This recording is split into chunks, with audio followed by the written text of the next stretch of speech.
आम लोमड़ियों की तरह नहीं थी। वह बहुत ज़हीन और जिज्ञासु थी।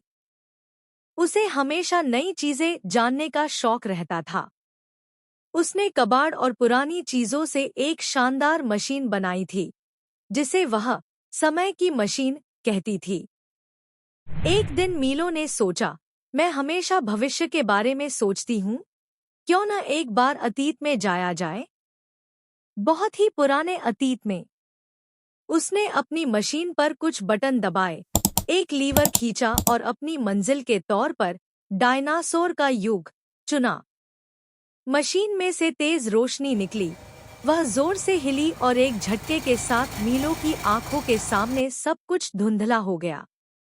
जब मशीन रुकी और दरवाजा खुला तो मीलो ने खुद को एक बिल्कुल अलग दुनिया में पाया। हवा गहरी और नम थी, और उसके चारों तरफ इतने बड़े बड़े पेड़ और पौधे थे जो उसने कभी सपने में भी नहीं देखे थे। अजीबोगरीब कीड़ों की आवाजें आ रही थी। वाह, मीलो ने हैरानी से कहा। वह सावधानी से मशीन से बाहर निकली।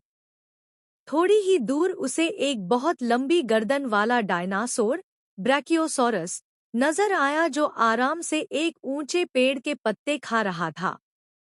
उसका कद पहाड़ जैसा था। मीलो का मुंह डर और हैरानी से खुला रह गया। वह एक झाड़ी के पीछे छुप गई और उस महान जीव को देखने लगी। मीलो को अब मजा आने लगा था। वह चुपके चुपके आगे बढ़ी। उसने छोटे पंखों वाले डायनासोरों को आसमान में उड़ते देखा। अचानक उसे जमीन पर एक बड़ा सा घोंसला नजर आया, जिसमें मोटे मोटे रंग-बिरंगे अंडे रखे थे। ये तो डायनासोर के अंडे हैं, मीलो ने खुशी से सोचा और एक अंडे को छूने के लिए आगे बढ़ी। जैसे ही उसने अपना पंजा आगे बढ़ाया, जमीन कांपने लगी। धम धम धम। एक बहुत बड़ा 3 सींगों वाला डायनासोर, ट्राइसेराटॉप्स, गुस्से से उसकी तरफ देख रहा था। वह शायद उन अंडों की मां थी। उसने मीलो को देखकर जोर से दहाड़ मारी। मीलो की तो जान ही निकल गई। वह इतनी डर गई कि वहीं जम गई। उसे लगा कि आज उसका आखिरी दिन है।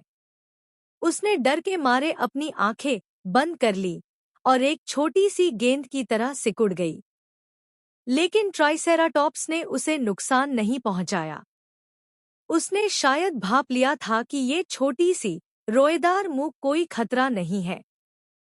उसने अपनी बड़ी नाक से मीलो को सूंघा और फिर नरमी से उसे अपने सींग से परे धकेल दिया, जैसे कह रही हो, चलो यहाँ से भागो और मेरे बच्चों को तंग मत करो।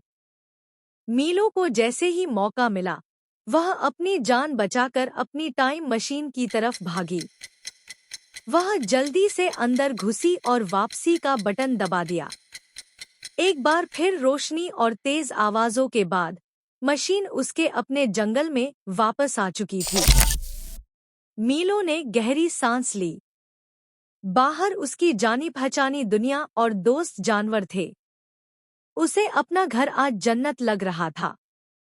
उसने अपनी जेब में हाथ डाला तो उसे एक छोटा, अनोखी शक्ल का पत्थर मिला जो डायनासोर के दौर से उसके साथ आ गया था। मीलो मुस्कराई। यह एक खतरनाक सफर था, लेकिन उसके पास अब एक ऐसी कहानी और एक ऐसी यादगार थी जो जंगल में किसी और के पास नहीं थी।